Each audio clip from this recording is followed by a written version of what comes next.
동막교회 대한예수교장로회 동막교회 창립 119주년 기념일입니다. 오늘 말씀 가운데서는 예수님의 계보, 그 중에서 동생들, 예수님의 형제 자매들이 하는 계보로부터 한번 이야기를 해보고자 합니다. 마태복음 13장 55절 56절 말씀에 보면은 예수님의 남동생들이 명단이 나오고 있습니다. 그 아래로 야고보, 요셉, 시몬, 유다 이렇게 되어 있고, 그 자매들의 이름은 나와 있지 않습니다. 2000년 전에 그 글들이니까 자매들은 그냥 자매들이라고 되어 있습니다. 그렇다면은 자매들이라고 했으니까 최소한 2명이라고 잡아도 예수님의 형제 자매들은 7남매이고 최소한 그 이상, 말하자면 4형제가 있었다고 한다면 4자매가 있었다고 생각할 것 같다면은 그럼 9남매쯤 되지 않겠느냐, 그렇게 추정을 합니다. 지금 나와 있는 이 야고보, 요셉, 시몬, 유다, 이 4형제를 그 형제의 그 서열로 우리가 본다고 한다면은 예수님 바로 밑에 붙어 있는 동생이 야고보이고, 요셉과 시몬을 거쳐서 막내가 유다, 그 사이에 자매들이 끼어 있다고 생각을 할 때에 추정컨대 이 예수님과 막내인 유다, 형제 중에 막내죠, 한 10세 정도 혹은 그 이상의 연령차가 있었지 않겠는가, 그렇게 생각을 합니다. 그리고 또한 그 연령차에 주목을 하고 그 관계 안으로 조금 들어가 보고자 하는 겁니다. 왜냐하면은 지금 형제자매가 1명, 2명 있는 이 세대는 이해를 잘 못하시겠습니다만, 옛날에 여러 형제자매들이 있게 되면은 연령차가 바로 붙어 있는 동생과 그리고 멀리 떨어져 있는 동생, 특히 막내와는 상당한 그 정서적인 관계 형성이 다르게 나타납니다. 저만 하더라도 우리 형제 막내가 10살, 꼭 10살 차이가 나고, 그리고 또한 여형제, 여자매 막내로서는 20살, 꼭 20살 차이가 제가 납니다. 그 두 사람에 대해서는 얼마간 그 형제 자매를 뛰어넘는 그 정서 같은 것들이 조금 존재하는 것을 이렇게 느낄 수가 있습니다. 아마도 그 예수님께서 이 막내 동생인 시몬을 향해서 그런 비슷한, 저와 비슷한 그런 정서를 가지지 않았겠느냐, 또 그 동생도 역시 형을 이야기할 때 비슷한 연령의 몇 살 위의 형이라고 보다는 한 10살 혹은 그 이상의 그 형이라고 하면은 그건 그야말로 조금 다른 그런 관계가 설정이 된다고 할 수가 있습니다. 제 동생 얘기를 하자면은 지금 그 막내가 미국의 알칸사스 주에서 목회를 하고 있습니다. 그 미나리, 영화의 미나리가 나오는 그 배경이 되는 그곳입니다. 그래서 그곳은 아주 그 좀 외딴 그런 그야말로 칸츄리풍의 그런 주이기 때문에 다른 인종들이, 그 한국 사람들이 잘 가지 않습니다. 사실 미나리는 그 들어갔습니다만 들어가지 않습니다. 그래서 동생이 목회하는 그 교회는 한국 사람이 하나도 없다고 그래요. 아시아 사람이 아무도 없고, 심지어는 흑인도 아무도 한 명도 없답니다. 저런 모두 온 교인들이 백인으로만 구성되어 있는 그런 교회에 이제 목회를 하고 있는 아주 특이한 그런 부른 교회도 특별하고 목회를 하고 있습니다. 어느 정도로 한국 사람이 그리우냐 하면은 자동차로 2시간 거리에 한국 사람이 이사를 왔다고 하는 소식을 듣고 한국 사람, 아는 사람이 아니고 모르는 사람이지만 한국 사람 만나보고 싶은 마음에 2시간 부부가 그 드라이브를 해가지고 가서 그 두 사람을, 그 가족을, 이사 온 가족을 만나보고 왔다 할 정도로 한국 사람이 그리운 그런 곳이라고 할 수가 있습니다. 그 이야기를 들으니까 본인은 소명으로 그것을 받들긴 합니다만 형된 입장에 있어서는 조금 이제 마음이 정말로 짠합니다. 한 2번 한국 교회로 데리고 올 수 없냐 하고 생각을 하고 시도를 해봤더니 본인도 별로 원치 않고, 그리고 국내 교회의 사정도 뭐 그렇게 생각만큼 여의치 않다 하는 생각을 가지고 알고, 그리고 포기를 했습니다만, 그러나 그 마음은 한국 사람이 그렇게 없는, 그래서 그렇게 고립되어 있는 곳에서 동생이 생활을 하고 있다고 하는 그 사실 자체가 소명을 받들긴 합니다만, 그러나 저로서는 좀 마음이 짠한 마음이 가진 것은 어쩔 수가 없습니다. 아마도 예수님께서도 이 유다를 향해 가지고 그런 마음을 좀 가지셨을 것이다, 그렇게 생각을 하면서 그런 이제 전제 하에서 이제 이 관계로 보게 됩니다. 유다서 이 앞에 있는 지금 그 네 형제 가운데서 우리 신약 성경 그 27권 중에서 그 성경을 남겨놓고 있는 형제는 야고보서를 남긴 야고보와, 그리고 또한 본문에 유다 두 사람이 있습니다. 그런데 이 야고보서 1장 1절에 보게 되면은 야고보는 자기 신을 가리켜서 이렇게 소개를 합니다. 하나님과 주 예수 그리스도의 종 야고보, 이렇게 얘기합니다. 그래서 여기서 야고보가 그리스도를 향해서 종이라고 자기를 소개를 하고 있는 이 부분의 이 관계 설정, 이것은 예수님의 부활 이후에 설정되는 관계다, 그렇게 생각을 할 수가 있습니다. 그걸 참고로 해서 오늘 유다서 뭐 한 장이 되어 있으니까 1장이라고도 할 수도 있고 그냥 뭐 절로 읽어도 됩니다. 유다서 1장 1절을 보시게 되면은 거기에는 유다는 또 이렇게 자기를 소개합니다. 예수 그리스도의 종, 여기까지는 같습니다. 그리고는 또한 야고보의 형제인 유다, 이렇게 되어 있습니다. 그 형인, 이 위의 형인 야고보에 대해서는 형제라고 이야기를 하고, 그리고 또한 위에 맏형인 예수님을 향해서는 종이라, 다시 말하면 그분은 형님이 아니라 주님이시다, 그렇게 관계 설정을 하고 있는 이 부분이 아주 우리가 주목할 만한 그런 부분이다, 그렇게 생각을 할 수가 있습니다. 그러나 또한 여전히 이 주님으로 생각을 합니다만, 그러나 완전히 지워진 것은 아닙니다. 우리 이 형님 또 예수님도 마찬가지이셨을 것이라고 생각을 할 수가 있습니다. 그래서 이제 오늘 여기에 있는 말씀 가운데서 오늘 우리가 교회가 동막교회 119주년인데요 말씀드린 바와 같이 올해의 인물, 말하자면 119주년의 우리의 교회 역사 가운데서 여러분들이 소개해 드릴 것은 일전에 말씀을 드린 1월에 연원 예배에서 말씀을 드렸죠. 바로 권영식 목사님입니다.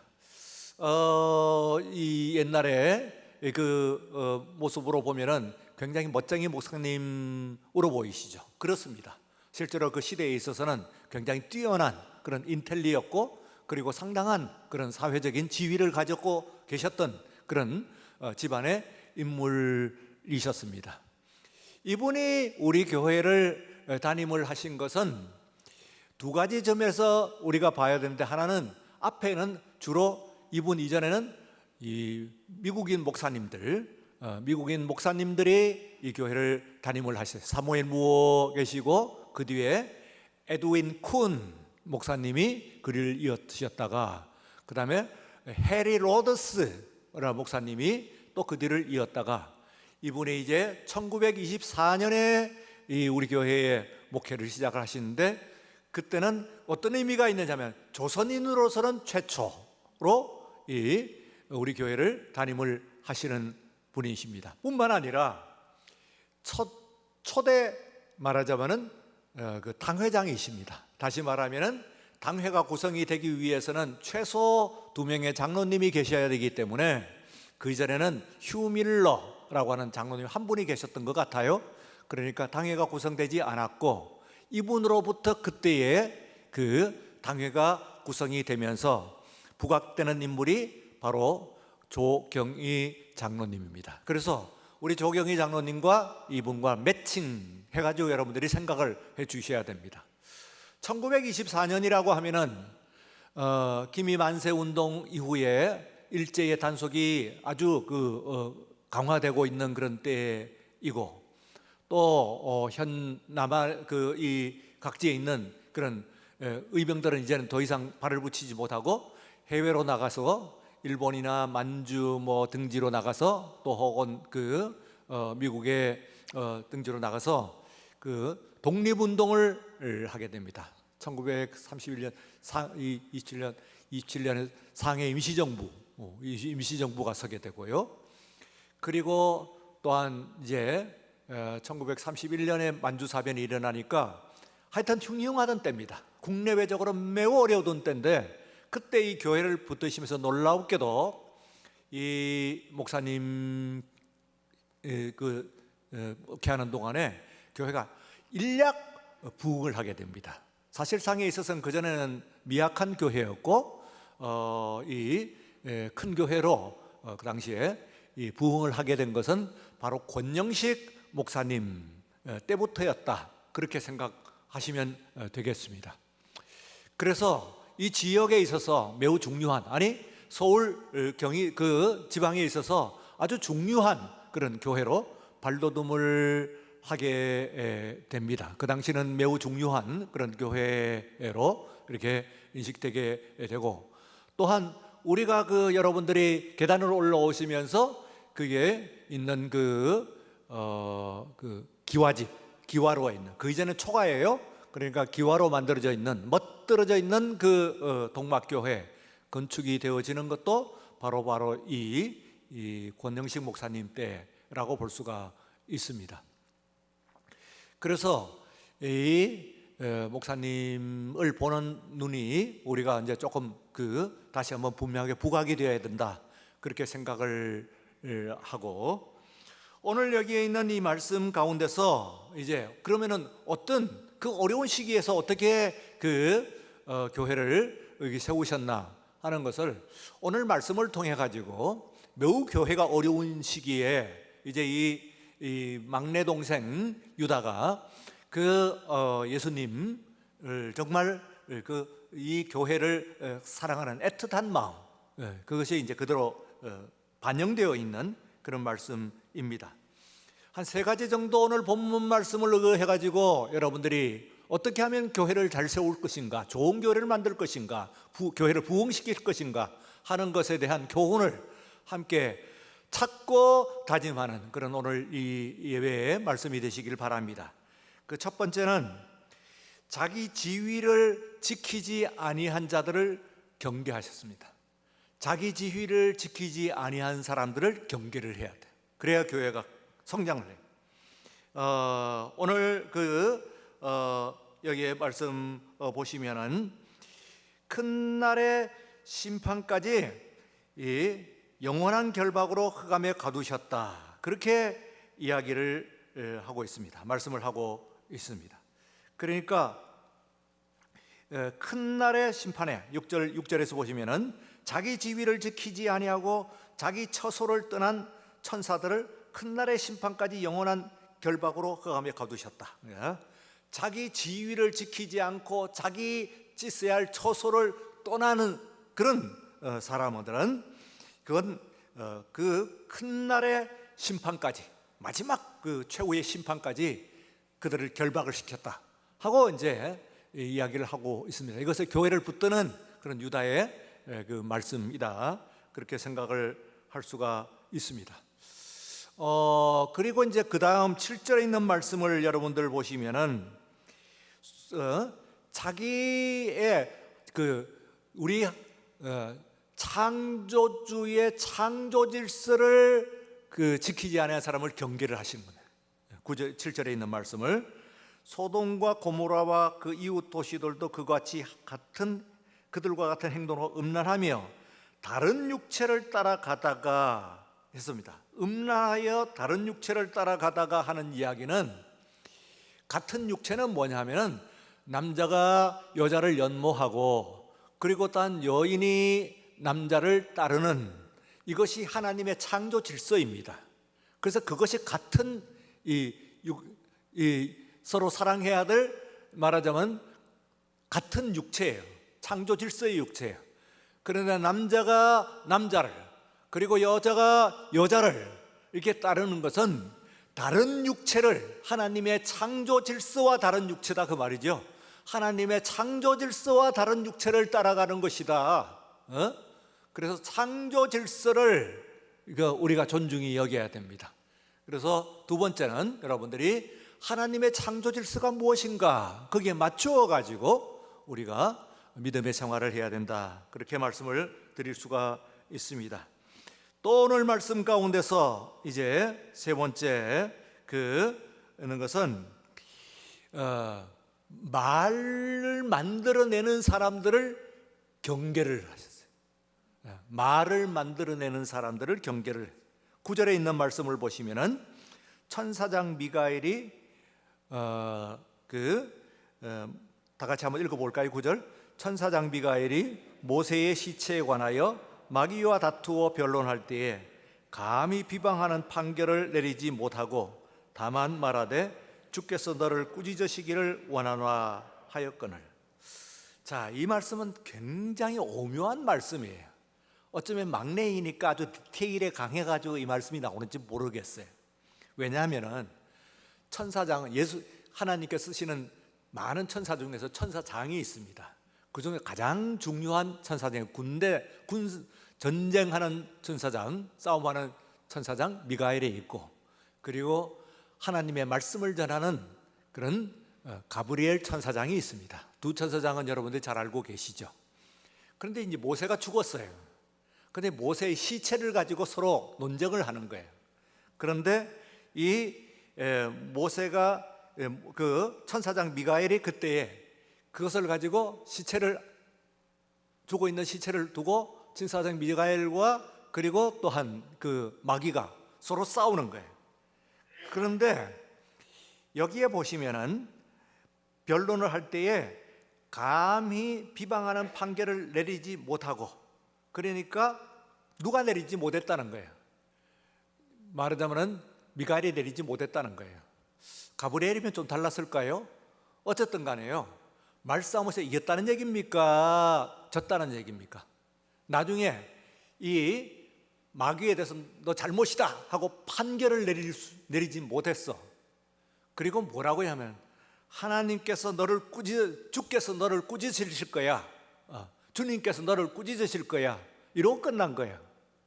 그러면은 이 말씀은요, 이게 뭐냐면은 정확하게 말하면 우리가 말하는 말싸움으로서는 마귀가 이겼다는 얘기가 됩니다. 그런가요? 한번 읽어보세요. 마귀가 이겼어요, 말싸움으로는. 그런데 말싸움을 해서 이기면은 그러면 다 옳은 건가요? 아닙니다. 이 천사장 미가엘은 지금 뭐라고, 이게 원래 이 마귀라고 하는 것은 찬양하는 그런 이 천사장이었기 때문에 말은 엄청나게 잘해요. 요리조리 갖다 붙이고 이유를 갖다 붙이고 근거를 갖다 붙이고 하는데 이길 수가 없어요. 따져 물어대게 되니까. 그래서 미가엘이 주께서 널 꾸짖으실 거야, 판결은 내리지 못하고 주께서 널 꾸짖으실 거야, 이러고 끝났다. 우리가 볼 때는 말싸움이라고 할 때 말 자체는 이긴 것 같지 않아요. 그러나 여기에 이 미가엘의 이 말이 굉장히 깊은 진리가 있습니다. 어쩌면은요, 여러분들 우리가 생활하는 삶에서 특별히 또 교회 가운데서도 말 잘하는 사람들이 있어요. 그래서 이렇지 않냐 저렇지 않냐, 뭐 이유가 어떻고 근거가 어떻고 뭐가 어쩌고 뭐 하는데 말이 맞는 것 같아. 못 이기겠어, 감당을 못 하겠어, 이기지 못하는 거야. 감당을 못하겠어. 그러면 그렇게 이겼다고 그 말 맞나요? 아니요. 흔히 많이 말을 만들어냅니다. 많은 사람들이. 세 가지 정리합니다. 오늘 여기에 말씀 가운데서 오시면은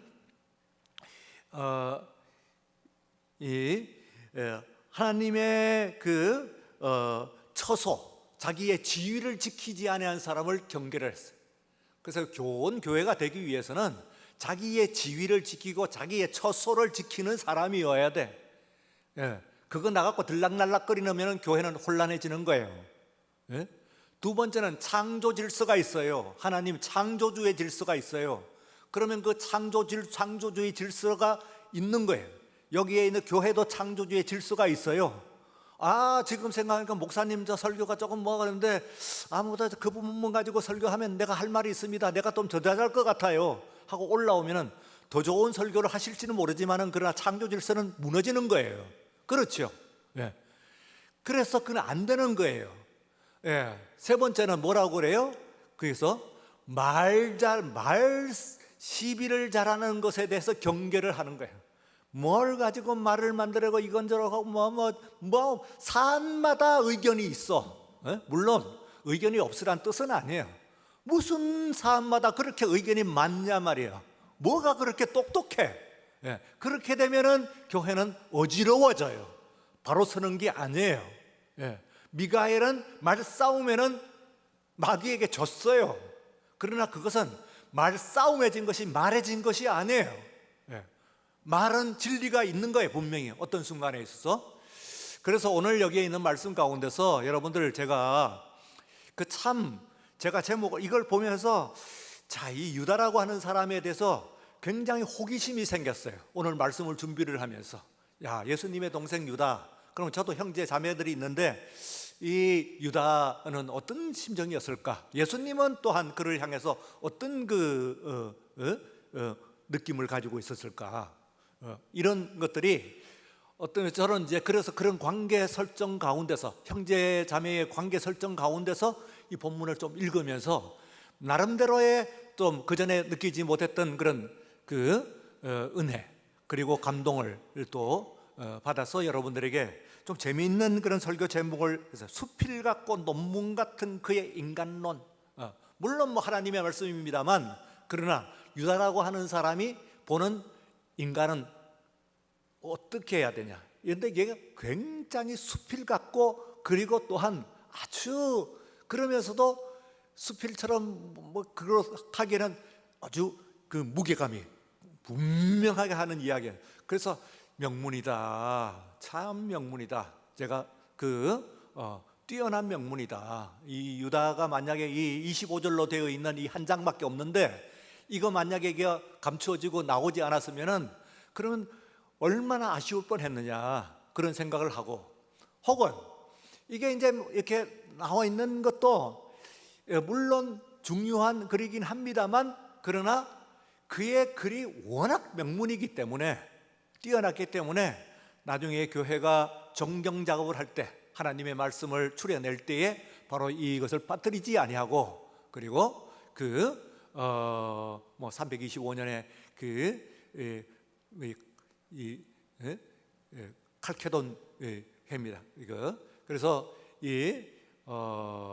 그래서 이제 할 때 27권이 정해질 때요, 이건 빠뜨리지 말아라. 딴 것들이 많이 있어요. 몇 개 있어요. 많이는 안 되면 몇 개 있었는데 그 중에서 이제 27권을 하나님의 올바른 말씀으로 교회가 선택을 하게 됩니다. 그래서 오늘 말씀 가운데서는 이제 제가 여러분들에게 특별히 지금 참 수필 같고 논문 같다 한 부분이 있어요. 그 부분을 여러분들이 함께 읽으면서 여러분들이 오늘 말씀을 그런가 한번 여러분들도 한번 함께 감상을 한번 해보시고 감동을 받기를 바랍니다. 그런 사람들은 그렇게 흔들리고, 첫 번째 뭐라고 그랬어요? 지위와 처소를 벗어나는 사람. 다 같이 지위와 처소를 벗어나는 사람. 예, 창조 질서를 흐트리는 사람. 예, 말을 만들고 시비를 거는 사람. 예, 이거 없는 교회면 틀림없이 교회는 성장해요. 부흥합니다, 분명히. 예? 그런데 그런 사람들은 도대체 어떻게 생겨먹은 사람이냐 하는데 기가 막힌 표현을 합니다. 11절 보면 화 있을진저 하고 나오는데요, 특별히 12, 13 그리고 15절, 우선 12절 말씀 한번 같이 한번 11절 말씀 한번 볼까요? 다 같이. 화 있을진저 이 사람들이여 가인의 길에 행하였으며 삭설 위하여 발람의 어그러진 길로 몰려갔으며 고라의 패역을 따라 멸망을 받았도다. 어떻습니까? 번역된 문장입니다만 그 격조가 좀 느껴집니까? 운율과 격조가 느껴지는 12절 보면은 정말 그 감상에 더합니다. 다 같이.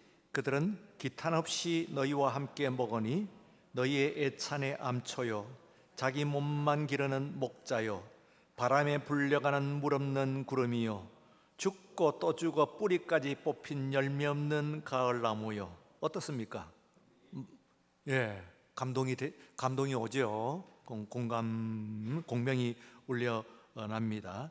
13절 자기 수치의 거품을 뿜는 바다의 거친 물결이요 영원히 예비된 캄캄한 흑암으로 돌아갈 유리하는 별들이라. 제가 이 12, 13절 말씀은요 썼어요. 제가 하도 그 명문이어서 이걸 그 사람들 이 교회 가운데서 정말로 허탄한 그런 사람들, 정말 아까 얘기했던 세 가지를 흐트리고 벗어나는 그런 사람들을 가르쳐 가지고 이야기.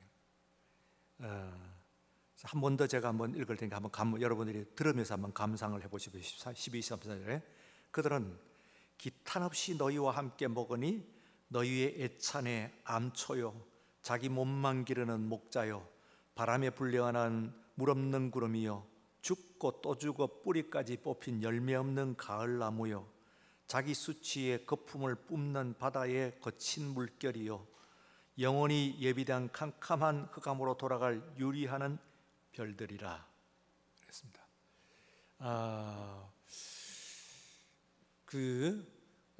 정말로 제가 아주 팬이 됐어요. 유다라고 하는 사람을 찾아보면서 이 사람이 쓰는 그 인간론, 뭐 복잡하게 쓰는 것 같지 않으면서도 그러면서도 가볍지 않는 그런 이런 사람 되지 맙시다. 우리가 올바로 해서 여러분들이 믿음의 삶, 예수 믿는 사람, 교회 생활을 할 때에 우리 하나님 귀히 쓰시는 마지막까지 걷어서 쓰시고 그리고 또한 교회의 귀한 보배로운 존재로 쓰시는 우리 여러분들 모두 되시기를 주의 이름으로 축원합니다. 거룩하신 하나님 아버지 감사합니다. 복되고 거룩한 주일, 특별히 우리 동막교회 119주년 기념주일 오늘에 이르기까지 이 교회를 주님께서 만세 이전부터 계획하시고 세우시고 그리고 많은 사람들의 수고와 헌신과 희생을 통하여서 이와 같이 오늘에 이르게 하신 것을 감사합니다.